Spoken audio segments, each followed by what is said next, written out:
Pronti? 1, 2, 3. Buono il segnale con ci sembra Minta Broline che è partito numero molto 2 bene. Zen Baggins squalificato, Davanti al numero 4 1 Z dei Venti di squalificato, Virtual Victory, intanto squalificati l'1 e il 2.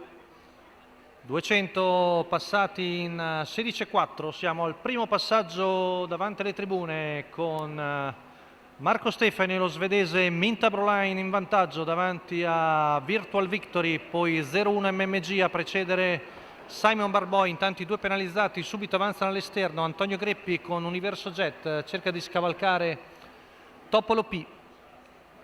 C'è però l'anticipo all'ultimo secondo da parte di Simon Barboy che riesce a cavare la posizione a Topolo P e a rimanere lui in schiena a Universo Jet.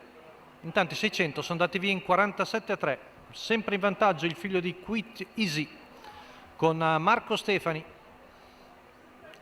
Il giro percorso in 1,2, 14,7 sulla retta di là, mantiene cadenza svelta Minta Broline.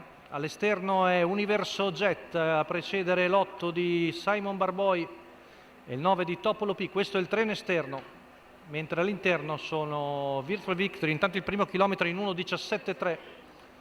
Virtual Victory seconda la numero corda 6 un davanti al Jumbo 3 di 0-1 ZS MMG. squalificato, La squalifica anche per un Jumbo ZS. Intanto qui di fronte alle tribune 14,1 fa sul serio Universo Jet con Antonio Greppi, ma reagisce Minta Broline che è sempre in vantaggio davanti a Virtual Victory e 0-1 MMG.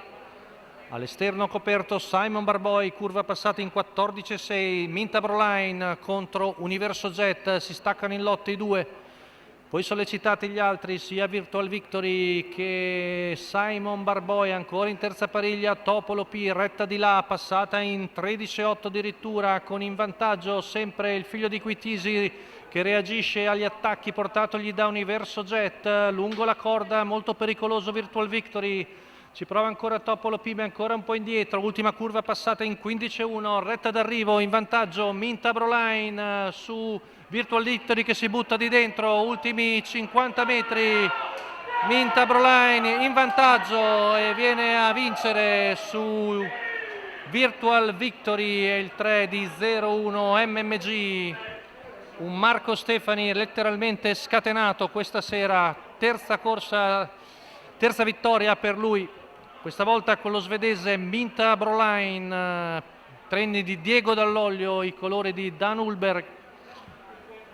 Per questo svedese in corsa di testa ha vinto molto bene, il secondo posto è per Virtual Victory e il terzo per 0-1 MMG, ovvero i cavalli che erano alla corda, buon quarto Simon Barboy, mentre per il quinto probabilmente il 9 di Topola OP.